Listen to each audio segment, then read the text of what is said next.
welcome back to my channel. So today is napagdesisyonan kong mag-vlog kasi sobrang tagal na din na wala akong upload. So sa video na to is pag-usapan natin kung ano ba yung mga nangyari at nangyayari sa akin dito sa Pilipinas. Kasi 3.5 months na tayo dito and iilan pa lang yung na-upload ko. So ayun. Siguro nakahalata nyo din na umiba na yung aura natin dito sa Pilipinas kasi nga nandito na tayo and mainit yung panahon dito. So, ayan. So, first na nangyari is April. Umuwi tayo dito sa Pinas ng biglaan. So, hindi ko na kukwento sa inyo kung ano yung rason, pero plan ko naman talaga na umuwi ng Pilipinas. Pero, naunahan ako. So, ayun. Pinagpapasalamat ko din na nakauwi ako kasi gusto kong magpatingin sa psychiatrist dito sa Pilipinas pero hindi ko pa alam kung magkano ba yung mga babayaran kapag nagpa-check up ka sa psychiatrist. Kasi grabe yung stress na naranasan ko dun sa Hong Kong. So, ayun. Pero hindi pa naman ako nakapag-check up, guys. So, pinagpahinga ko lang muna yung utak ko, yung katawan ko, para makapag-desisyon ulit kung babalik pa tayo sa abroad. So, hindi pa final, guys. Ayun. So, next na nangyari is May 12, election day dito sa Pilipinas, is nalaglag yung phone ko na ginagamit sa pag-vlog doon sa daungan ng mga bangka. Malapit lang dito sa lugar nila, partner. So, hindi na namin siya nakuha kasi gabi nung time na yun, nung sinundo niya ako doon sa port, and hindi ko talaga nakita kung saan banda nalaglag yung phone na yun kasi nagkapatong itong phone na to and yung phone ko na yun na nakaganyan. So nung na-outbalance yung bangka, mas sinave ko yung sarili ko kaysa sa phone and hindi ko na pansin na nahulog pala yung isang phone ko na yun sa dagat. So, tinry pa namin na kunin pero masyadong malalim yung putik and ang daming salamin. Yung bubog, yung ganon. So, hinayaan na lang namin. Although, iyak ako ng iyak kasi nga yung memory card ko doon is ang dami pang videos nung umuwi ako nung 2023, yung mga videos namin ng alaga kong pusa dun sa Hong Kong, yung bahay ng dati kong amo, ang dami talaga, guys. Hindi ako nanghihinayang sa phone, pero nanghihinayang ako sa memory card ko dun. Kasi marami pa sana akong i-upload. Pero wala na, hindi ko na nakuha. And yung phone na ginagamit ko ngayon is phone ni partner. So, yan yung rason kung bakit hindi na ako nakakapag-upload ng videos. And nahihirapan din ako sa internet dito sa Pilipinas kasi ang mahal-mahal ng data nila.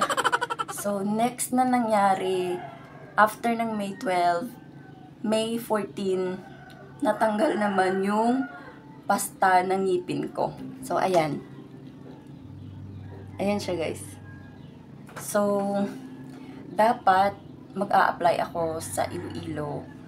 Pero, nawala yung confidence ko kasi nga, hindi siya maganda tignan. Ayan. Ayan. Kasi yung dalawang ngipin na to is pasta nung 2018, December. So, pinapasta ko siya kasi nga 2019 is pupunta na tayong Hong Kong nun. And almost 6 years din bago nasira yung ngipin na to. So, yun pa yung isang rason kung bakit hindi na ako nakakapag-vlog kasi nga parang nag-iba yung mukha ko. Kasi nga, sira na siya. Ayan. Yun din yung isang rason kung bakit hindi muna ako nag-apply sa gusto kong applyan. Kasi parang, yung hinahanap kasi nila is pleasing personality. So, paano ako magiging pleasing? Ganito yung ngipin ko. Ayan. And, hindi ko pa siya napapaayos kasi, mahal na pala dito, guys. So, noong time na nagpapasta ako ng ngipin ko is 300 pesos lang yung isa nito. So, hindi ko na alam kung magkano na yung presyo ngayon. So, dito kasi sa probinsya namin is nasa 1K na yung pagpapapasta kahit maliit lang yung ipapapasta mo. So, next na nangyari is May 21. So, sa buong month ng May, ang daming nangyari. Grabe. Hindi ko alam kung blessing ba siya or parang parusa. Parang ganun. Pero, in-embrace ko na lang din kung ano yung binigay sa akin ni Lord. And ito siya.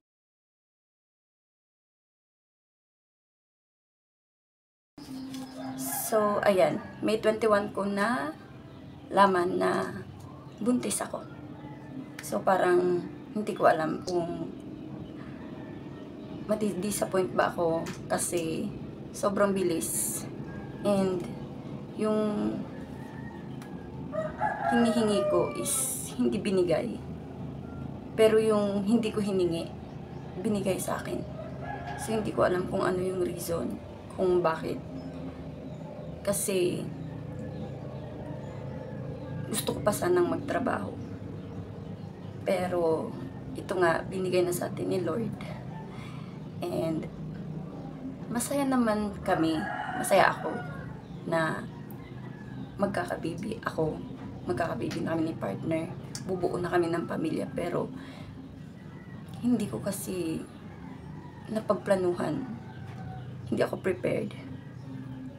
Na akala ko kasi is hindi kami agad makakabuo like last time nung nagbakasyon ako dito nung 1 week.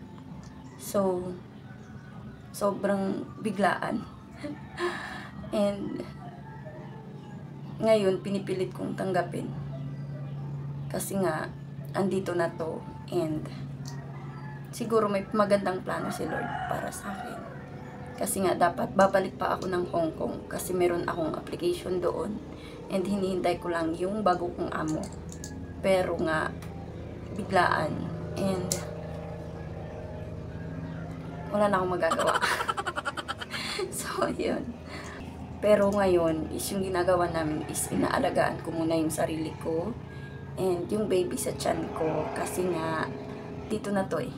And hindi na ako bata, hindi na ako minor. Para mag-alinlangan kasi nga nagkakaedad na din ako. So ayun. So nalaman ko yun May 21 and then the next day is birthday ko. 32 na ako. So siguro blessing na din ni Lord na maging matatag ako.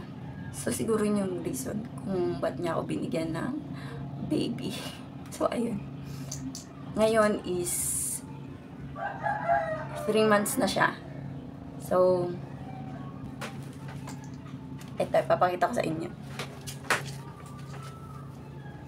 Ayan. So, yun. Konting kembot na lang din. And mabilis lang yung araw. So, meron na tayong bundle of joy. So, ayun. So, sa mga nagtatanong kung mag-for good na ba ako dito, hindi ko pa po alam. Kapag nakapag-anak na po ako siguro, doon ako magde-decide kung mag-for good na ba ako dito o babalik pa ako sa abroad. So, ang dami kasi naming plano sana kung hindi ako nabuntis. Kasi gusto sana ng partner ko and nung mga kapatid niya na mag-aral ako ng caregiver dito sa amin. Pero, yun nga, hindi sila tumatanggap ng buntis na estudyante. So, hindi ko pa sure kung mag-a-abroad ba ako o mag-aaral. Kasi nga, meron na tayong responsibilidad. Ayan. Pasensya na kung naninibago ako sa pagsasalita. Kasi nga, almost 3 months din na hindi ako nakaharap sa camera. Ayun. So, nakapagpa-ultrasound na nga pala kami. And, andito yung result. So, ganyan na siya kalaki nung nagpa-ultrasound kami. Kasi yung unang sinabi ng OB ko nung nagpa-serum test kami is merong bukol na nakita sa matris ko. And, hindi niya sure kung bata ba talaga yung nasa tiyan ko. So, ayun. So, May, hindi na ako nadatnan. And then, June, is hinintay ko muna. Kasi nga, hindi namin sure kung makapit pa talaga si baby. So, sabi ko, hindi muna kami magpapa-ultrasound kasi baka masayang yung pera and iba yung kalabasan. So, ayun. So, June 21 is hindi na ako nadatnan kasi dapat yun yung date na dadating yung period ko. So, June 25 is nag-ultrasound na kami kasi nga kinakabahan din ako kasi lumalaki yung tiyan ko. So, ayun. Nung in-ultrasound is yun yung lumabas. Sobrang happy namin kasi nung nakita namin is para siyang tuta. Yun talaga yung unang expression ko nung nakita ko siya kasi trans V yung ginamit sa akin kasi nga merong nakapang bukol. Pero nung na-ultrasound na is confirmed na fetus pala yung nandun sa loob ng ating tiyan. So now is hinihintay ko si partner kasi nasa dagat pa siya. And 6:45 na ng umaga. Baba na tayo. Kasi maya-maya lang andito na din siya. So habang hinihintay natin si partner, dito tayo sa buka.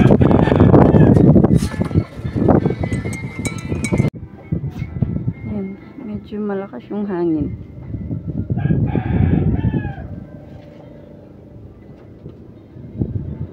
Nagtimpla ko ng Milo. Ayan.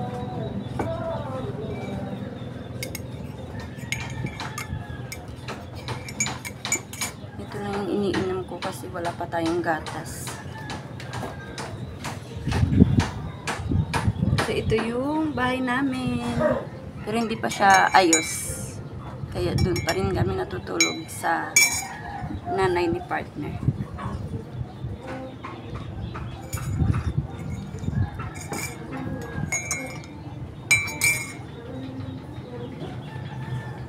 So, maya-maya andito na siya. Kaya dito ako nag-aabang kapag umaga.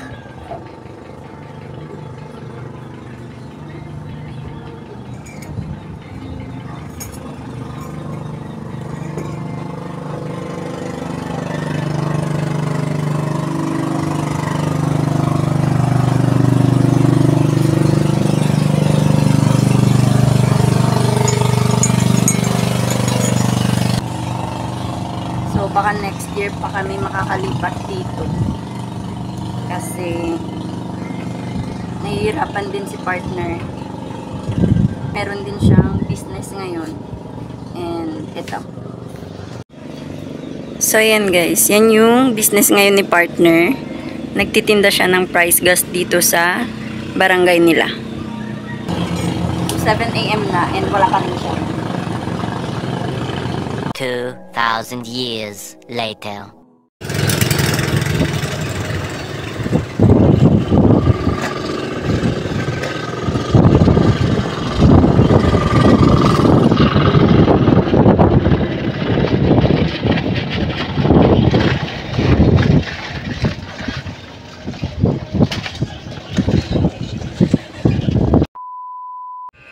So guys, it's 7:17 na ng gabi and andito ako sa labas.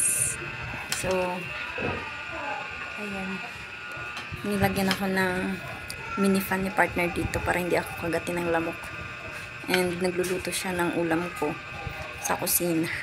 Hindi pa kami nakapag-dinner.